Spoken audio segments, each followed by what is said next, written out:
కోంటి. ఈ నికోలో కోంటి గారు ఏ దేశస్తుడు అంటే ఇటలీ. ఏది నాన్న? తర్వాత అబ్దుల్ రజాక్ ఏ దేశస్తుడు నాన్న? పర్షియా. నికితిన్ గారు ఏ దేశస్తుడు అంటే రష్యా. మరి బార్బోసా కూడా ఏ దేశానికి చెందినవారు అంటే నాన్న? పోర్చుగల్. ఏది నాన్న? పోర్చుగల్. మొరాకో దేశానికి చెందినవాడు ఎవరా? Ibn Battuta.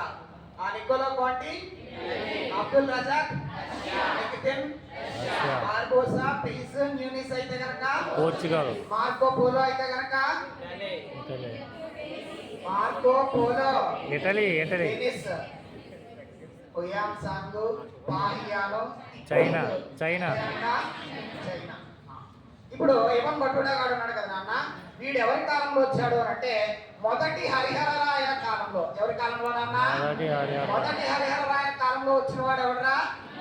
విజయనగరాన్ని సందర్శించిన తొలి విదేశీ యాత్రికుడు ఎవడరా? ఇవన్ బటూటా. ఆ తర్వాత నికోలో కోంటి ఏ దేశస్తున్నా? ఇటలీ. వీడు ఎవరి కాలంలో అనంటే రెండో దేవరాయల కాలంలో. ఎవరి కాలంలో నాన్న? రెండో దేవరాయల గడికి ఎంతమంది భార్యలు చెప్పాను? 12,000. మన పోటుగాడికి 12,000 మంది భార్యలు ఉన్నారని చెప్పిన గొప్ప వ్యక్తి ఎవరు అంటే నాన్న? నికోలో కోంటి. ఇక తర్వాత ఈ అబ్దుల్ రజాక్ కూడా ఎవరి కాలంలో వచ్చాడు అంటే రెండో దేవరాయలు. ఆ తర్వాత నికితిన్ గారిని పక్కన పెట్టాడు, టెక్స్ట్ బుక్ లో ఇవ్వలేదు కాబట్టి. ఇక ఎవరన్నా తర్వాత బార్బోసా. ఈ బార్బోసా గాడు, డొమింగో పీస్ గాడు, వీళ్ళిద్దరూ కూడా ఎవరి కాలంలో వచ్చారు? శ్రీకృష్ణదేవరాయల కాలంలో వచ్చారు. ఎవరి కాలంలో నాన్న? సో శ్రీకృష్ణదేవరాయల కాలంలో విజయనగరాన్ని సందర్శించిన వాళ్ళు ఎవర్రా? Barbosa and Domingo piece.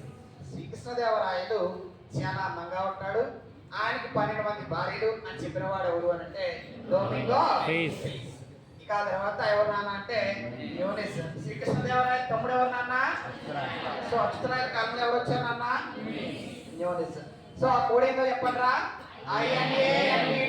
అసలు కోడ్ అయితే కనుక ఎన్టీఆర్ పాదం. కోడ్ అయితే కనుక INANDDN. ఐ అంటే Ibn Battuta, Niccolo Conti, Abdul Razzaq, Nikitin garu ఏ దేశానికి చెందినవాడు? రష్యా. ఇతను ఏం చెప్పాడు అంటే విజయనగర రాజ్య కాలంలో పేదలకి దళితులకి చాలా వ్యత్యాసం అనేది ఎక్కువగా ఉండేది. అంటే పేదవాడు మరింత పేదవాడుగా ఉండేవాడు, డబ్బున్నవాడు మరింత విలాసవంతమైన జీవితాన్ని అనుభవించేవాడు అని చెప్పింది ఎవరు అంటే నాన్న? నికితిన్. ఆ తర్వాత బార్బోసా, డొమింగో పీస్ ఎవరి కాలంలో? శ్రీకృష్ణదేవరాయలు. యూనిస్ అయితే కనుక అచ్యుతరాయల కాలం. అయితే నాన్న చరిత్ర అనేది ఎప్పుడు కూడా పెర్సెప్షన్ నాన్న. ఎప్పుడు చెప్తాను కదా, చరిత్రే కాదు, అది ఏ విషయమైనా సరే బాగా చెప్తున్నాడు అనిపిస్తుంది, కొంతమందికి ఏం చెప్తున్నాడు అని కూడా అనిపిస్తుంది. అది మీకు ఇంతకు ముందు ఉండేటటువంటి బ్యాక్గ్రౌండ్ బట్టి ఇప్పుడు నా క్లాస్ అనేసరికి మీ మైండ్ స్టేటస్ ఎలా ఉంది అనే దాన్ని బట్టి డిసైడ్ అవుతూ ఉంటుంది నాన్న.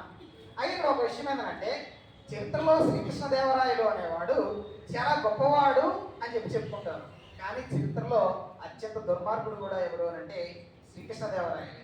శ్రీకృష్ణదేవరాయల కాలంలో వేశ్యావృత్తి అనేది ఒక పతాక స్థాయికి చేరుకుంది.